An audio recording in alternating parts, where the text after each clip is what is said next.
Hey everyone, Delphina here to tell you about a Kickstarter that I just launched called Shark Friend Shenanigans. It's stickers, pins, totes, and coloring books featuring friendly sharks for all ages to enjoy.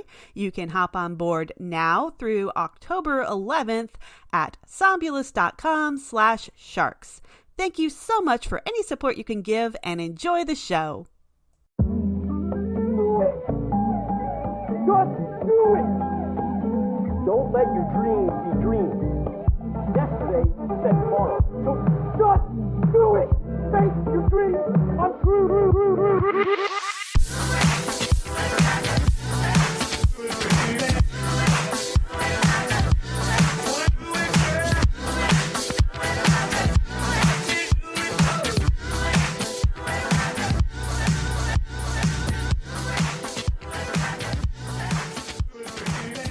Hello and welcome to Screen Tones, where we talk anything and everything webcomics.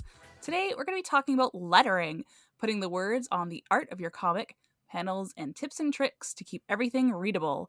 I'm Crispy, my pronouns are she, they, and I make the comics Ghost Young Sickness and Lunar Blight. And I'm Delphina, my pronouns are she, her, and I make the webcomic Somnolus. I'm Claire, also known as Clam. My pronouns are she, her. I make the webcomic Phantomarine. All right, so we're just going to kind of jump right into it. This is going to be a nice little basic tips and tricks for lettering. We're going to kind of get into stuff to be aware of, things that people who are more savvy with lettering could kind of pick up or relate to as well. And also we're going to kind of go through some of our own struggles and successes with lettering. So I'm going to go for the first question, and I'm going to just throw this right at you, Delphi. So what tools do you use for making word bubbles lettering, and what do you use it? Like, how do you use it to compose art and whatnot? And like, how do you make it fit? Oh, that's always the question. Yeah, how to make it fit. That's the art of lettering, basically. So when I was first starting out, I was drawing on paper. I didn't have like a digital program or anything. So you kind of have to plan like your word bubbles if you don't want to be erasing a lot of your drawing to like write stuff down. And so when I was doing these goofy little comics in history class, that's what I would do. I would start drawing this anime face, and then I would have to erase the top half of the anime face to put the words on the thing. And so I didn't want to have to erase my drawings every time I wanted to put words in. So I started planning words first and then drawing under them or around them or something like that. And then when I went to digital, I got Photoshop. Photoshop was the first thing I was trying to make comics in. And that became a little easier because I was able to type out the words and move them around so I could find the best place for them. But it wasn't perfect because a lot of times I was trying to like not even use a bubble, not even use anything to like block off the art behind it. So it was just like, do I add a stroke around the text or whatever? And a lot of times my stuff ended up looking very busy. So I got into word bubbles. I used the vector tool in Photoshop to make ovals. And then I would type text on a different layer and just kind of move the text to be somewhere in the middle of the bubble. And I would also use the vector pen tool to make a little pointer arrow to go to the face of the person who was talking. And so I think there was a lot of trial and error for me about how much room to leave for bubbles and where to put them. But you get a sense of it after working for a while, like what's readable, what the order that you should put them in the panels are to like make the speaking order clear. If one character's on the left and one character's on the right, you don't want the person on the right to speak first because we read from left to right, stuff like that. And then I got Clip Studio, and Clip Studio, I actually really like their word bubble tool. There was a previous version I was using that had just ovals, but they've added more rectangular ovals, I guess, in later versions. And I sort of moved towards that. They're real simple. You can put your text in there and it will automatically center it and kind of leave some space around it, so you're not having the words but right up against the borders. I like that a lot. I think that's a pretty easy one. So I wish I had had that from the beginning because I think Yeah. my text would have been a lot more consistent that way. But everything I learned in Photoshop and whatnot was still applicable as far as planning your compositions and making sure that you have enough places for word bubbles and stuff. One of the things I like too in Clip Studio is because I use the paneling tools in there, I can draw stuff in my panel. And then if I don't leave enough room for a word bubble, I can shrink my sketch, or I could rotate it, or I can move it down, or I could flip it if I want the person on the right to be speaking first. And so all these little digital tricks to try to make sure I have enough room for my word bubble are really helpful to do right there in the sketch phase before I go on to inking. So that's kind of my order of operations. I like to have my sketches and my words in there at the same time, make sure everything's gelling that way, and then I'll move on to going forward with inking and coloring. Interesting. I really like hearing like how your process of, well, obviously with webcomics it will evolve over the time and over the years and stuff like that. But that was really cool to kind of hear like, I'm gonna hand draw it, kind of see what's going on, and then erase the drawing because, anime faces come first kind of thing. So It's true. You have to draw the anime eye, then like the nose, then the mouth, maybe some other. Don't do it in this order. This is not yeah. the wrong order. Don't do this, but you start somewhere. You always got to start somewhere. How about you, Clam? What was your process starting out doing your comic? So I think even from the start, I knew that lettering and word bubbles and everything was probably going to be my weakest link, just in the whole process of getting something together and putting it on a page. I have gotten better, but even I will admit, like I was correct. Like it was very very hard at the start. I remember being so overwhelmed just trying to get the art done. I did put the bubbles on the page initially, so I would draw around them. I would plan things out so I never had like bubble over top of character's face because Hmm. that's the only place it could go.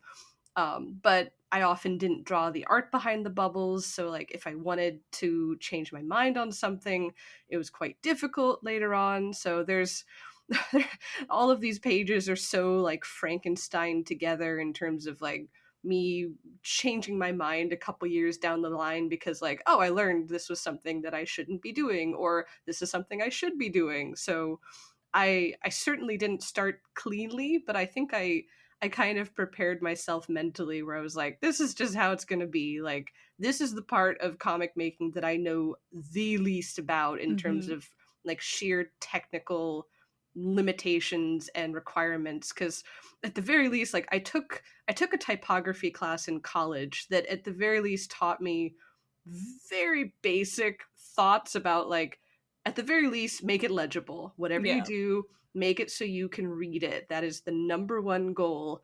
But it also taught me that all of the other things I did not have the intuition for. So, like, make room for things to be changed, things to be altered.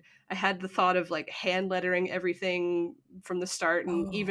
even my brain was just like, Claire, please stop. Do not do that. No. Like you will die. This is how you end yourself. And I'm like, I but in terms of like the process of making bubbles, very similar to Delphi. I started in Photoshop, but I was dumb and I didn't do the vector tool because I didn't know about the vector tool, or at least my brain temporarily forgot about it. So like you'll see like this interesting progression over the course of like a whole chapter where like I've got a template for these, like I use these rectangular but rounded rectangle bubbles like was mentioned before. I've heard them called squircles, and I'm like, that's great. I love that.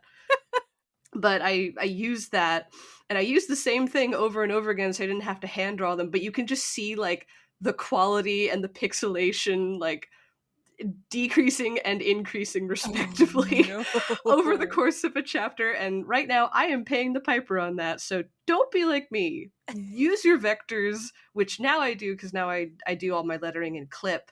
And oh gosh, it is like the actual text tool in Clip is not my favorite, and it's not, I don't think it's nearly as good as what Photoshop has, but in terms of like just comic bubbles and the tails that you can make go anywhere, and you can, like, if I wanted to do any sort of fancy shapes, I would have to export it back into Procreate and then bring it back, and then now I can just be like, I want this thing to look like a snake all the way across the page, and I can. It's great. Mhm. So yeah, just kind of some shifting things here and there, but like, I don't know. I think I just always knew it would be a weakness for me. And I think even now, like anybody reading the comic who has an eye for lettering knows that I'm not a letterer. Mhm. But I think that's also kind of okay so long as you just keep checking in with other people who know better, looking at some tutorials here and there, like, but also just realizing if you're starting this and it's been like 5 years and you've learned 5 years worth of lettering stuff on your own without a class, like that's fine. You Yeah. can always go back and fix things if you really want to. Yeah. Yep, exactly. And I'm shaking your hand, both of you, with like lettering starting out being so difficult with all the kind of things that you have to learn along the way. Because, I mean, I don't want to make any assumptions here, but a lot of people go into comics because it has that strength in art and writing, right? Hmm. And then, of course, you're going to have all these little tiny hats you pick up along the way that you have to learn these skill sets with. And to your point, Claire, I don't think that you have to be perfect at it. If you are someone who's really awesome at lettering, that's super cool. But you don't need to be like, oh my God, I need to take the class and know all the things when I do the Hmm. lettering. There are some tips to make it readable, and that is key for that. Yeah, there's nothing worse than a not readable font, Yeah. for sure. It's because, like, that's the thing too. People feel like they have to get very artistic. If you're coming Yeah. from an art background, maybe you feel like, I really want this to be like special and standout thing, and you don't have to. You Mhm. know, that's not Don't do necessary it. at all. As long as it's readable, it's probably fine. Yeah. I'm gonna get like the most gothic font with like the longest letter H, little tails and everything, and it's gonna look super epic. Not gonna be readable, but it's gonna look so good to my brain. No. Like, I'm sure your story is wonderful. I just have to imagine it. I don't know Yeah. what's going on. Yeah. Well, there's a difference between display fonts and fonts that are meant to be read. So a display font is basically something that's, you got your curls or you got your funky sort of fonts and stuff, and those are meant for like one or two words Hmm. at a time. They're not meant for entire sentences. And when you have to process an entire page of those, the reader kind of gets fatigued, and that's what you Yes. don't want. So you really have to go in mind with the simple fonts for dialogue. You can use kind of special fonts for emphasis. Maybe somebody says one word or something in a very flowery way, so you might choose a cool looking font to like emphasize that. Or sound effects, those can be some really cool things, but when you're doing like a full sentence, Hmm. make sure that's like a super simple font to read. Ask around, get your peers' opinions and stuff. Try a couple different ones and find something that's easy to read. Yeah. Yeah, you know what, this actually is a good kind of segue, because I did want to ask, how did you go about choosing your font for your comic? I'm going to start with you, Delphi. Mine wasn't always at first I thought I really wanted to do just like a sans serif font, but I didn't know if it after a while it didn't really like feel like it suited me. I went on blambot.com, which is a really great website for comic fonts, specifically for comic friendly fonts. I know a lot of American comic letters are all caps. I personally really like a mixed case. I like having lowercase and uppercase letters. So that was important to me to Hmm. find a font that had that. And so the font that I bought eventually is called Cloud Splitter. I think it's pretty good. It's kind of got that handwritten look, but it has a lot of options about like when you bold it, it kind of italicizes things too. So it kind of it makes that look a little better, and I really like it. I've stuck with it for a while. I've tried a couple other fonts, and they didn't really stick with me as much. But yeah, Blambot's a really good one. You can look around on fontsquirrel.com, though the further out you get from font websites that are intended for comics, the more you might run into that issue where you find those display fonts that Hmm. aren't really meant for comic dialogue. So that's a thing that you have to watch out for. And a lot of these places will have like searchable like filters or whatever for sans serif, for serif, for handwritten fonts, or things like that. So look around, see if there's comic options. That's always helpful. Blambot is an awesome resource. Definitely encourage a lot of folks to look at that. And it's something that's always like posted throughout communities in comics as well when it has sales, because it regularly does. So always go to check there. You also have access to look at the licenses, because it's something else you got to pay attention to if you were deciding to print it or do other things with it, is what you actually can do with the lettering. So pay attention to the rights to the lettering if you buy them or download them from places. And with that, I'm going to poke you, Claire, about how did you choose your font? Well, that's perfect because the whole Blambot thing, kind of buying a license and moving into using it legitimately, is exactly what I ended up doing. Because I didn't know about Blambot initially because I started comic making stuff while in a cave, and I was like, I just know of a couple sites that are good for just finding random Hmm. fonts and typefaces. I used initially it was I don't know if I actually don't know if it's pronounced dafont or dafont.com. They've got so many different fonts. I'm sure several of them are stolen or not legit or yeah uploaded illegally in some form. So I know that as soon as I found out that the one that I had downloaded from that one was a Blambot one, and I started selling the comic at cons and monetizing it online and things like that. I bought a license immediately. I was just like, "Oh gosh, this is from here? Absolutely." So it's not expensive. You get it forever. I guess beyond a couple of limitations here and there, like it's yours. And Hmm. yeah, everybody I know, everybody I know at least uses Blambot in like one comic, if not all of them. So Yeah. it is such a good resource. If you're not aware of it, become aware of it. Yeah. It's fabulous.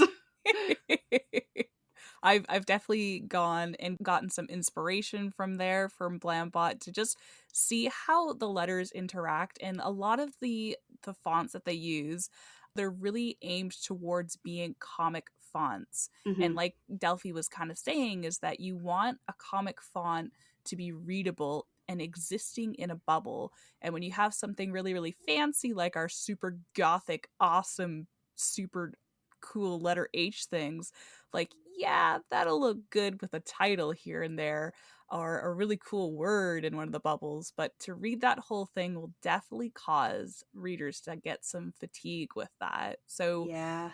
you want to be cautious about having it be quite readable with those things.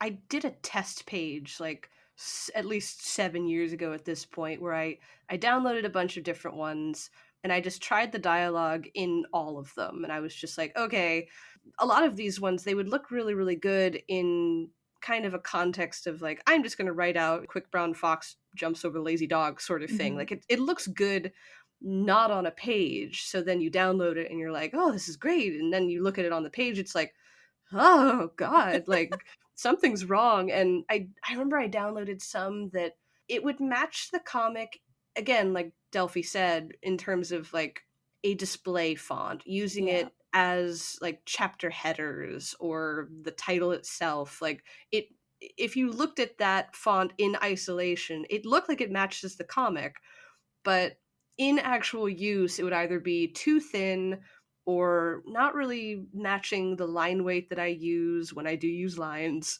which is rare, but it happens.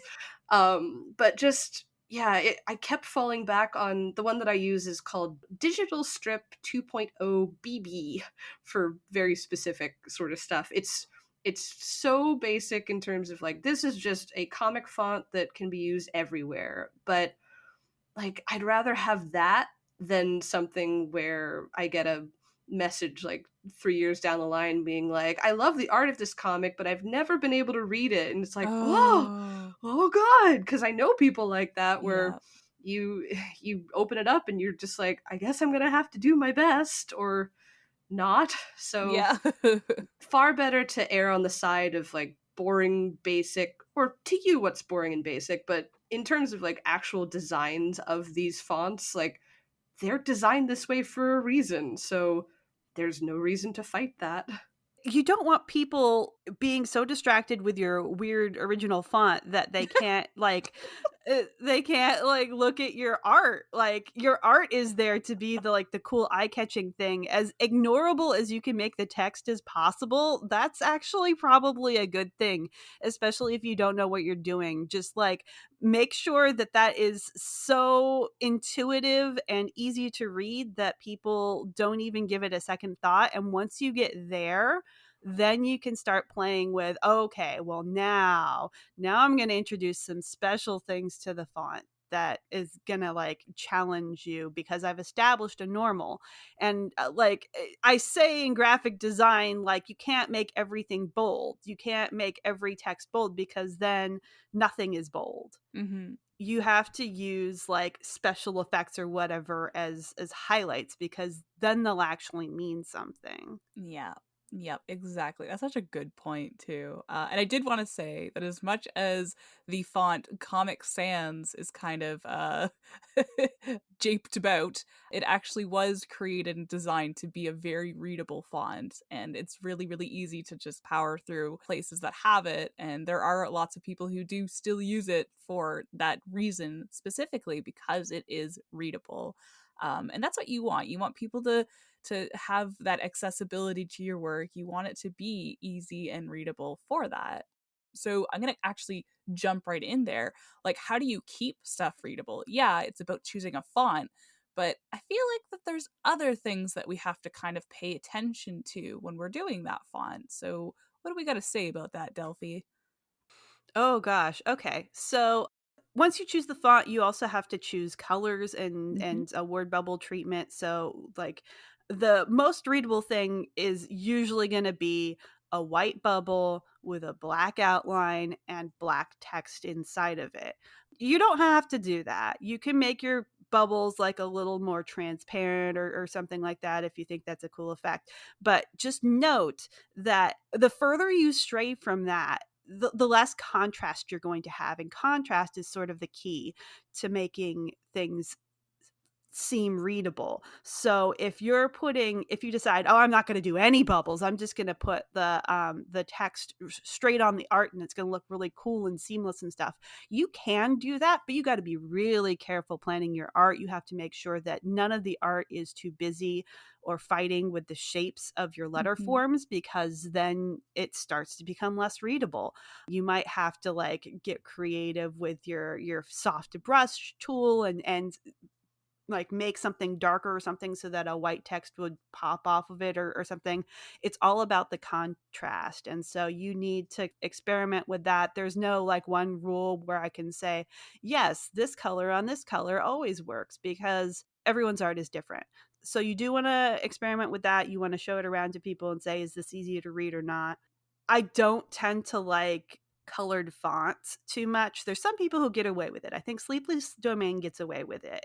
And they use colored fonts for a very specific reason because they're magical girls and they have these powers associated with them. And everybody who has powers gets this special colored font, and everybody who's a normie just gets black fonts. Hmm. And so I think that's kind of cool, but I've seen people who change font styles, font colors, font shapes for every character, Ooh. and that doesn't work for me. It's never gonna be cohesive. You're gonna have people questioning, why did this suddenly change? And the more internal friction that you give the reader like that, Hmm. the more it's going to throw them out of what you want them to pay attention to, which is the characters and the story and the plot.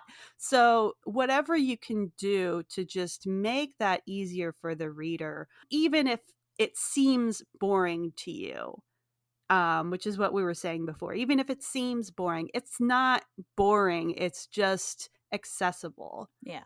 And accessibility is always, always, always what you want to be aiming for. Yeah, definitely key here. You want to keep the people who are clicking on your work to stay and read your work, for that reason. Like Claire said, it's just there's nothing worse than years down the road someone being like, your comic looks nice, but yikes, I cannot read a single thing on that. So definitely things to look out for. What about you, Claire? You got some hot tips? Hot tips based on mistakes I've made, absolutely.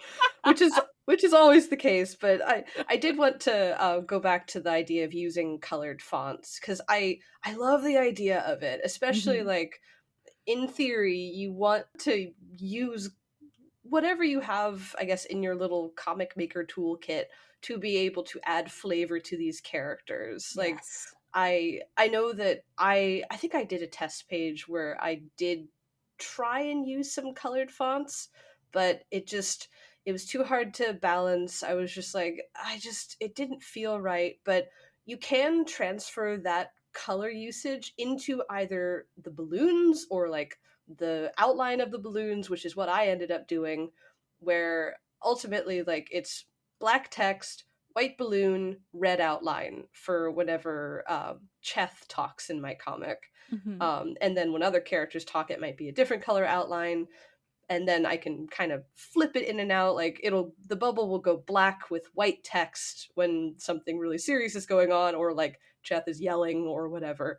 So like I think try not to touch the initial font that much. Like I know that there are certain circumstances where you do want to do that. And one of them actually did happen to me where the first version that I downloaded of Digital Strip 2.0, for some reason, the leading, which is the space between lines in typography, the leading was very big. It was huge, and I had that for several years until I got a comment from somebody, yeah, basically saying like, Lamau, like, why are these bubbles so big?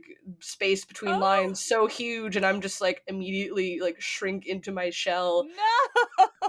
And then of course you do the thing where it's like, wait, what did I do? So you go look at other comics and you're like, by God, I've been doing it terribly. And I spent like maybe a solid week. I stopped doing all my drawing and I just went right back and I'm just like, no, no, no, no, no, no, this is all wrong. And I changed the leading on all of it to the point where it looked more like what other comics were doing. And Mm-hmm.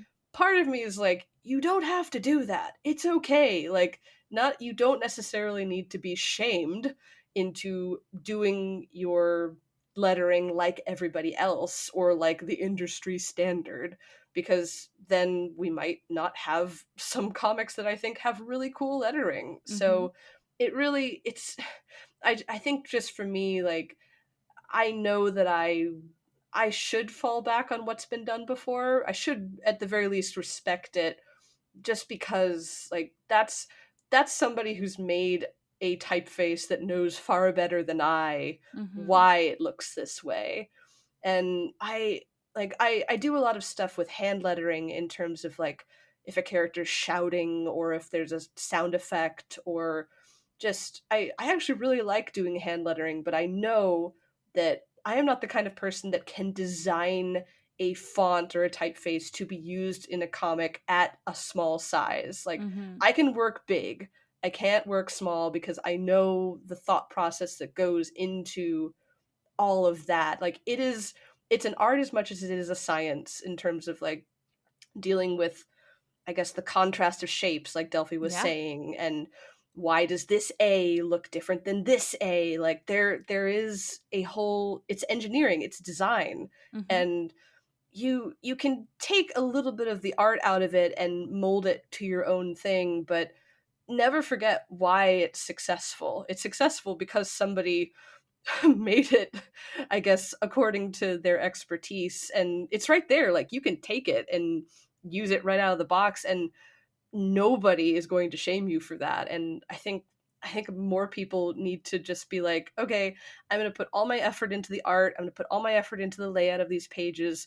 Lettering, somebody else has done for me. Thank you. Moving on. Mm-hmm. Mm-hmm. Yep. And like we've kind of pushed a little bit, places like Defont or Blambot, and you do want to be a little careful on other places like Defont with the licensing as far as that go. But there are a lot to choose from. There are a lot of things to kind of take a look see and kind of figure out what works with your comic, because I think at the end of the day, with all the little hats that we're wearing, we still want to make sure that it's elevating the piece of the entire page and the entire story. So you do want something that complements each other when you're kind of going for it. Um, and sometimes it takes a while to get that font that makes sense for the comics that you do. But don't go overboard and don't go way too, super duper fancy to the point of like it not being legible or anything like that, because again you're going to drive some people away, and it's going to be hard to actually understand the greatness of the little story that we're all telling kind of here. And if we can avoid losing readers because of that, that's a victory, that's a gain from me. I did want to add to a point with also keeping it readable. A lot of times in little comic spaces, you'll hear people talk about their fonts and stuff like that they choose. Another thing that you're going to kind of hear is them talking about kerning, along with the leading that Claire was talking about. But kerning is the adjustment of negative space between the letters so that the letters themselves in like words and stuff like that aren't hugging each other. Like there's nothing worse than the letter K poking out and punching the letter E, and it's so squished that you're just like, oh, I don't even know what this says. Or the opposite effect, where your letters are just so far apart, your sentence looks like alphabet soup in your bubbles. So just to avoid that, kind of get that feedback from people you trust, or little comics groups. We still have our little Discord server that has some workshop places for people who can help each other out. Pop on in there and get some, some tips and tricks from that. But moving on, so we discussed getting our bubbles and our fonts and stuff like that nice and readable and accessible. I want to ask though, because we're trying to make it all pretty for our comics, when we're lettering and getting into the groove, how do we leave room for words in the compositions that we make? Like, what if I don't know where to start. What if I just start drawing my anime girl, and what do I do? How do I start this, Delphi? Help me. Way to call me out on my anime girls. Okay. But It's my favorite. it's true. It's true. I mean, a lot of times as the writer and artist of my own comic, I need to edit my script. I have written too many words. It's going to be a wall of text if I put it on all on there. And so when I get to the point where I'm sketching and I'm trying to fit all of this stuff in a single bubble, it's not working. So don't be afraid to edit your script. I have to hope, if you're working with a writer, make sure that they know that this needs to happen, because even as an artist, you are part of the team that is communicating this story. So Mhm. you do have a role in how it communicates, and part of that role is how many damn words are in that stupid bubble. So cut it down if you need to. A lot of times I do choose shorter words sometimes. If you want to talk about somebody who strolled down the street or meandered down the street, maybe you could just say walked. That's shorter. I try, as a personal rule of thumb for myself, I don't put more than one sentence in a bubble. If I have more than one sentence to say in Yes. a bubble, I split it off into a connected bubble, but I don't try to do that like more than 2 or 3 times in a panel, and that's Mhm. that's only when it's like they're very short statements or whatever. So anytime I want to pause or something, if you have a sentence that's kind of long, look for a comma or something and see if you can break that statement apart into 2 different statements that can be in 2 different bubbles. A lot of times that will help you. I have a personal rule that I don't do more than 4 lines of text in Oh. a bubble. So if anything is expanding into 5 or something like that, I really try to cut it down, try to see if there's any shorter way I can say things or maybe communicate some things with the art instead of trying to make the person in the bubble say everything. As far as composition for my sketches are concerned, I try to leave about either like there's kind of the golden ratio thing of like you can draw a 3 by 3 grid on something and you'll know that something is compositionally solid if like you Mhm. can keep things within the grid. So I try to do that with panels sometimes. So leaving 1/3 or 2/3 of any dialogue heavy panel as free space usually works out for me. If I can reserve 1/3 of the top or 1/3 of the side or something like that, I can usually get enough text in there. And again, if you're using the paneling tool in Clip Studio and you have a sketch in there and it's too big and the bubble's just going into Anime Girl's face, then you can scoot Anime Girl over and like crop in a little bit.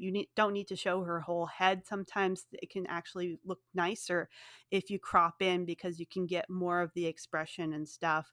So that's a way to go about it. Don't be afraid to play with the scale of things, how far back people are. That's a problem I have a lot where I draw people way too close. I can actually work better if I shrink it down, if I shrink down my sketch so that the person is farther away. And that also gives me the environmental establishing shots that I usually try to avoid, like the plague. So that can also help with your lettering. It, it's a lot. It can be a lot, and you're not always going to get it right. But as long as you're doing art behind the panels, even if it's like very simplified, like splotchy background art behind your bubbles, if you need to change it in the future and you keep your layered files, you will always be able to do that. So I know we're throwing out a lot of different like little rules and tips and tricks and stuff like that, but that's kind of the beauty of working digitally is that you can always change it. Mhm. Mhm. As someone who has uh gone through many versions of lettering our comic, I will say, just to kind of put it short, I'm gonna do a rundown of what we used to do, as a call out to myself. So, starting out with Ghost Junk Sickness, we actually used to do this thing. Where we do and we always will do our comics traditionally. They're all inked by hand. So when we started, we were like, okay, let's just do it, woo! And we made horrible decisions on where our text and dialogue is going to go. So we didn't actually script it. We scripted it in thumbnails and we didn't actually put room or places of where said script was going to fit into the actual comic. So by the time we put the lettering, we're like, huh, where's a bubble gonna look good? Maybe here. Yeah, maybe it'll go here. And Oh oh gosh. yeah, oh yeah, it was all over the place. It gets worse. Don't worry. So we were like, okay, this is a normal comic. Whatever, it's gonna go here. So then you had that, and we scanned it in, and we had Photoshop elements. So I didn't know what a vector was. I didn't do much. I don't even know what the capabilities are of Photoshop elements as far as vectoring goes. But anyway, so my very smart but was like, you know what we should do? Because obviously we want to keep it looking like it's hand drawn. And I have no idea. I don't know why I'm not Googling how to do bubbles. But anyway, I'm going to just do it by my seat of my pants. Is I'm going to draw the bubbles by hand. And then we're going to scan these assets. And then we're going to put it on the computer to free transform these bubbles. Every word of that hurts my psyche. Every word of that. No, baby, no. The cherry on top was that the bubbles during that time were manga style bubbles because of course I was wanting to do manga style stuff. Of course. And and what I mean with that is that In manga, they have bubbles that are more long vertically because that's what's going to fit the lettering type that works there with Japanese. And then, of course, usually in more Western styles, when we're writing in English, it suits it to be more like horizontally kind of long or more circular shaped. That was not the case for my hand drawn acid bubbles. Also, oh, it gets worse. It gets worse. These hand drawn acid bubbles also had their own pre drawn in bubble tails. So they had to be at a certain point on the page so that they would actually connect to the character's mouth that we didn't plan for. Oh, Christy. Oh. Needless to say, I am currently, as we record this episode, redoing the entire lettering with space on Ghost Junk Sickness to get ready for print. So, as a warning, don't be me. Plan for things to be inside of your comic and where lettering and bubbles need to go, and plan for the art to fit with what's going on and the beats and stuff like that, and do what Delphi says, and have no more than, if you're going on 3 sentences a bubble, you, oh Nelly, it's gonna look like a lot. It's gonna be overwhelming. It's gonna crunch up the art. It's gonna be hard to read. And another thing is, during this time of the digital age where we're reading comics online, a lot of things that we have to consider is font size too. There's certain places, like, I don't know on Tapas, but I know on Webtoon you can't zoom in. So if you release something with too small of text and you can't zoom in with your pinchy fingers, that's gonna suck because people can't read your comic because it has too small a font. So things to consider when you do that, depending on layout, of course. But it's always something in the back of my mind that not a lot of people like to zoom in on every page when they're scrolling or flipping through your comic. So try to keep a nice, consistent, cohesive size that makes sense, but something that could be read still at, I guess, its max size too for that. It's really interesting that you mentioned the mobile reading experience, because especially with webtoons and tapas, like, they've changed some rules. Like, there are some things that are more intuitive if you know your reader is primarily going to be on a phone. And so the font will look huge to me because I'm used to a smaller print size. I'm designing for print. That might not be the case if you're making a scroll comic. So it's always a good idea. I think Clam mentioned this too, where you go around and look at comics that you like, and, like, just literally, like, take a screenshot of their page, line it up against your page, see if is your font bigger or smaller than theirs? Are your bubbles bigger or smaller than theirs? Like, look at the ratios of Yes. where they're putting their stuff and what is working, because a lot of times you'll learn about, wow, I'm making my bubbles really small compared to this person, and theirs looks normal, so I think it'll look normal if I make Mm-hmm. mine that big too. I think it's really interesting to see how things change depending on what you're making them for too, though. And especially with mobile devices, it's just it's going to look very different if you're lettering for that first versus, like, American comic book format, which is just like a million bubbles per second. And, like, yeah, it there find your balance, find what works for your type of story, for sure. Mm-hmm. Mm-hmm. And definitely, to everyone's point here, is always shop around and look at other comics. The number one piece of advice that I like to give to people who are looking to make comics or wanting to improve or anything like that is to read comics and to look at stuff that's like, wow, this is making a really huge impression on me. I want to do that. This is cool. And take those as your first and foremost inspiration, because we can learn things from each other and learn from our mistakes and whatnot. So definitely huge encouragement there. Now, I'm going to kind of do a little dance with us talking so much about lettering. One of the more or less talked about, I guess, aspects of lettering is kind of the sound effects. Now, when I talk about this in spaces with comic creators, it's always a hit or a miss whether people like to do them, like to have them, or care about them at all, or super duper love them. So I kind of want to know your opinions on how to plan or implement sound effects in your comic, Delphi. Okay, this is my weakness because I definitely do not care. There we go. Well, sometimes I care enough to hand letter them. If I have like a big boom that's going across the page, I have a big magic effect, then I will sketch it out.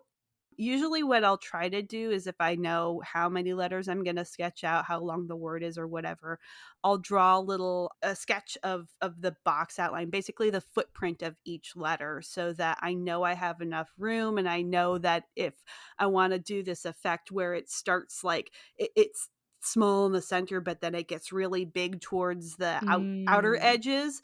I just kind of plan that out with rectangles compositionally, and that way I can just draw each letter inside its Oh. rectangle when I'm inking the letters. And I always do that on a separate layer. Make sure that's not on the same layer as your inks, because sometimes you don't want it there. But then if you do it on a separate layer too, you can also add like outline effects, which sometimes you really need to do to make it stand out from your artwork, or something like that. But most of the time I'm just so tired by the time I'm done with my page. I'm like, I colored this, I shaded this, I have to add the part where they're turning the doorknob and makes a creaky noise. So I usually just use my normal dialogue font, which is Cloud Splitter. I make it italics. I tilt it a little. I use the transform tool to make it a little diagonal to follow the curve of the doorknob or what have you. And I call it a day because I'm not there for that. Everyone has things that really excite them about the comic process. I applaud the people who really get into hand drawn sound effects, but it is not me. It's me. I love to do it. Me That's too. beautiful. That's beautiful. Tell us about your experiences. Yeah. Come on, Clam. Oh my god. All through that, I'm just like sitting here internally screaming because I'm just like, no, no, no, no. You have so much power. Like sound effects are art. They can be. And like I don't know. Like I used to not draw so many of them, partially again because I was afraid and I knew that like this is something that also has a high level of design, and like you're it's very hard to convey certain sound effects, especially trying to match my style with like, I'll look up reference for like a kaboom sound effect in like a comic book, and you'll see clip art that like if I put that onto my comic page, like it would stand out like a giant sore thumb. So I do very much have opinions with a capital O about Mhm. like you have to be very careful if you do want to use like stock sound effect clip art kind of stuff, or even if you like draw ones to have for your own little library, you still have to make it work for the page. Like never forget that the page is a design unto itself. So if you just like have a sticker and you slap it on top and you're just like, all right, I'm done, like I don't know. I sit there and I'm just like, hmm, no, like you like again. I completely understand. Like if it's not your cup of tea, like you've got other things to do, absolutely. But I've grown to like it a lot. I also struggle with it a lot because there's some times where like especially because I have a mostly lineless style, I can't really rely on lines a lot of the time, or else it'll just kind of dominate the whole page in its own way. So I've had to figure out like, do I want it fading in? Do I want to like have a blur effect so it looks like Mm. motion, but like your stock motion blur thing is always going to look so incongruous with how I draw. I have to just kind of do it myself. So I don't know. Some of my favorite pages are the ones where I have absolutely no like fonts on them. It's ones Mhm. where I just draw either sound effects or, God, one of my favorite ones to work on was a page in the most recent chapter that I finished where a character is just screaming at another character. Like every single word on that page is hand lettered in like my standard like kaboom kind of way, and it was just like, oh, I have ultimate control over this and I have ultimate ability to make it part of the art. And I was just like, oh, num num num num num num, because I don't I don't have to like worry about like, oh, it's gonna look cruddy with the lettering on top of it, like, all right, because that's often the case. I finish a page and then I'm just like, all right, I guess the characters have to talk, here we go. Yeah. And like, I don't want to be in that mindset, but that is often the case. So when I am able to convey things just with drawing the words that I need, I'm just Mhm. like, yes, thank you so much. But I don't fault anybody who doesn't like that either. It's just, for me, it kind of hits that nice sweet spot between art and lettering that I can tolerate rather than full lettering. It just adds that little bit of flair for sure. Hmm. And it is cool. You can learn, or you can do it to really make the page come together as well. Have your own personal touch. Like you were saying, having that one character just absolutely rip into the other character adds to the emotions of the scene and stuff like that. And then like even Delphi using the sound effects like with her own chosen font, like if it melds with the page that you're doing and like the kind of style that you're doing, I think that's just another good thing to consider in this case. Yeah, I think the key word is emotions, though. I think Yeah. you need to know when you're really trying to hit an emotional beat and when you're not, because if it's just people sitting there talking about what they're eating for breakfast, that's probably not a super emotional scene, and you don't need Yeah. to like draw the word eggs with a fancy egg looking font where all the holes in the letters look like yolks and stuff like that. That's not necessary. I mean, it is for a certain genre of comic. I think there's some more like indie underground sort of styles where you kind of explore things like that, and that's okay. I'm making genre fiction, right? And so I want to make sure that if I'm using big sound effects or if I'm using like lettering where someone's shouting or someone's having an anxiety attack or something like that, and so I do like little scribbly like letters in the background, and it's kind of like the background noise of their brain. That can be really fun, Yeah. but just like explore the emotion behind it. That's Hmm. really the key part when you want to like do these really cool effects, in my opinion.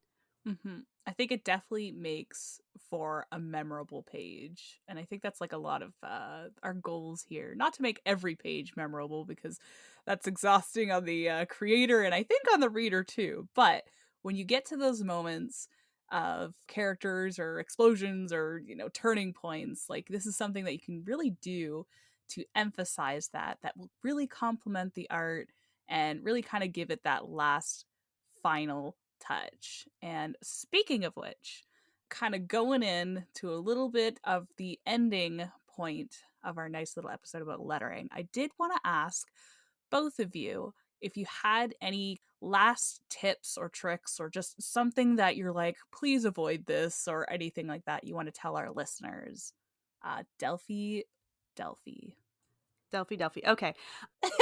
Don't change font sizes between dialogues unless like there is some sort of actual volume change that you are trying to convey. Like I see a lot of people make the font smaller because the panel is smaller, and so that's what fits in the font. But try not to do that. Like do anything else before you Yes. do that. Just keep everything consistent on the page, because again, that's another thing that the reader is going to stop and say, why is that bigger than that? And like you don't want people stopping.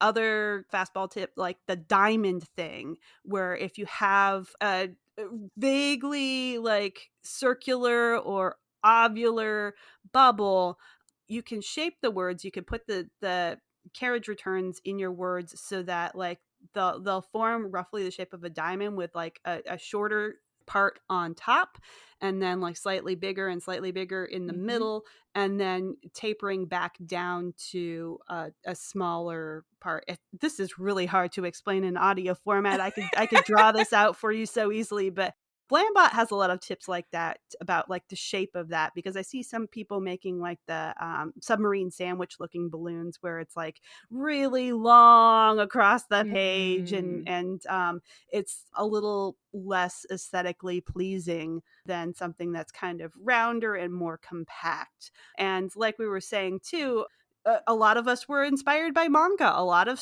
manga translations are written in those same bubbles that were used to contain Japanese characters, which are going top to bottom, but now they've been adapted to English reading. So we have a horizontal language that we're trying to put in there, and they'll use a lot of conventions and stuff where if all you read is manga, you'll get into that kind of mindset too. And if you are writing in an English language, you don't have to do that. The only reason they're doing that is to respect the art of the original manga.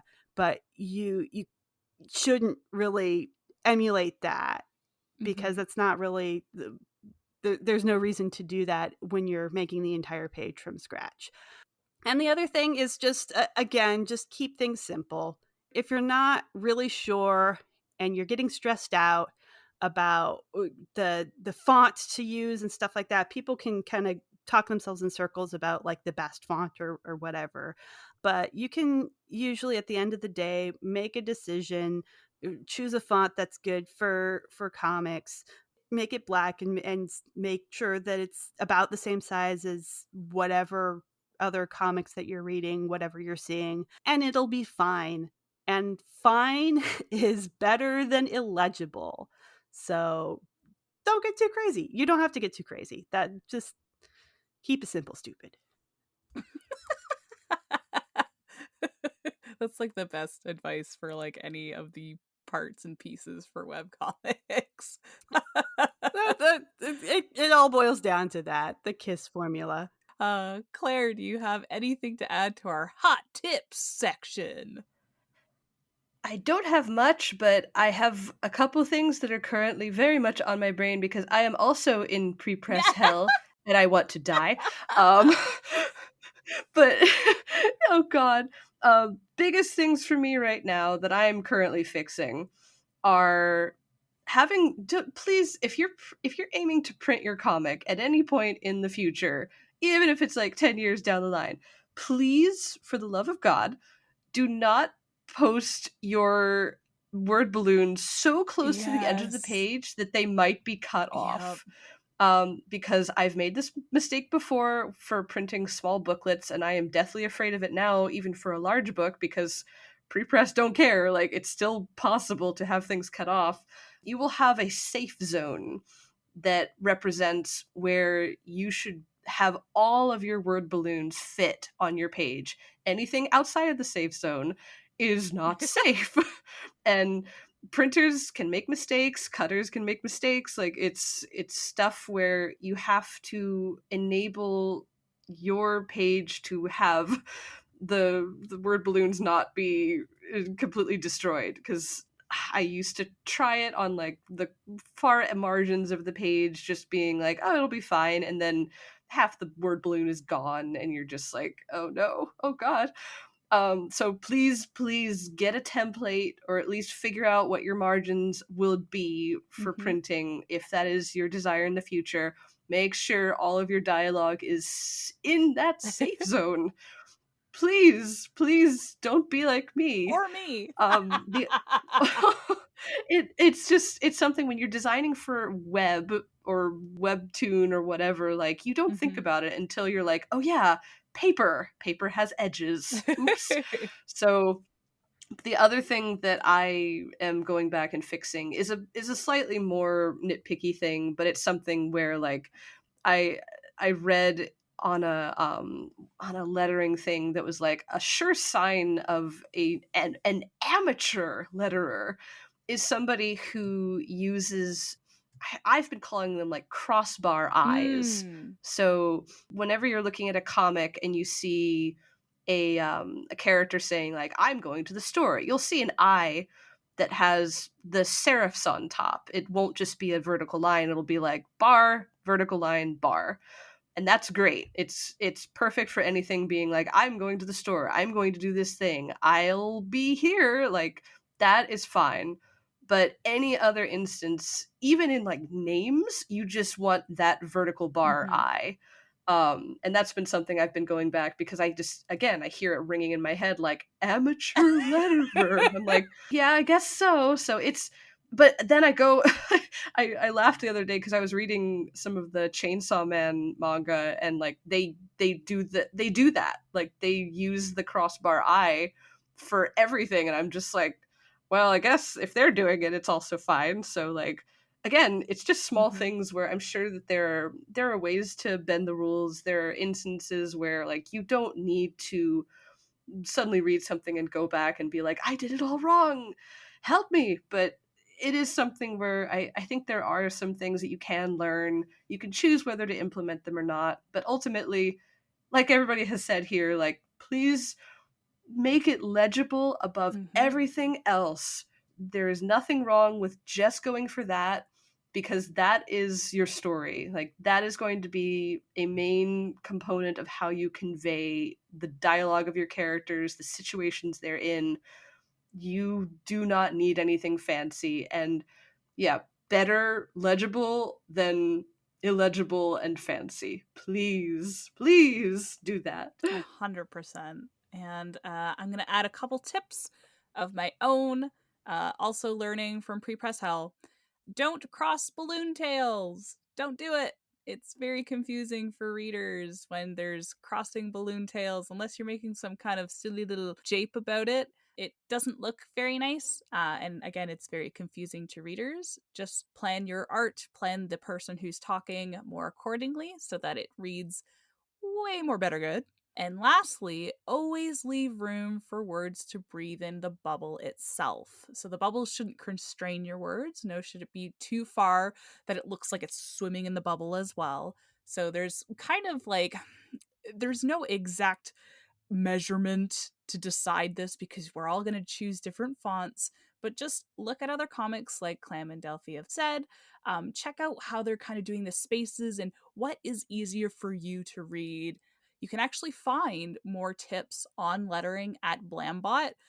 They have these nice little lettering tips little tab that has a lot of cool little tricks and stuff like that to kind of learn from. They go in a little bit more in depth with digital programs as well. They talk about masking, which Delphi was kind of talked about with the paneling tools that Clip Studio has, that can kind of everything that's in that little panel interacts just in that panel, and it's just an easy way to edit things. So there's a lot more to kind of check out on Blambot for that, and a lot of visual diagrams as well. All right, and with that, I think it has been a chicken salad Caesar wrap. I've been Crispy, and you can find my work at Ghost Junk Sickness and LunarBlight.com.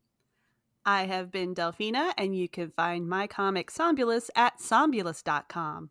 I've been Claire Clam. You can read Phantomarine at phantomarine.com. And right now, I actually really want to hand letter the word egg in a page and see what happens. Okay. I kind of convinced myself too. I think that'd be really cute.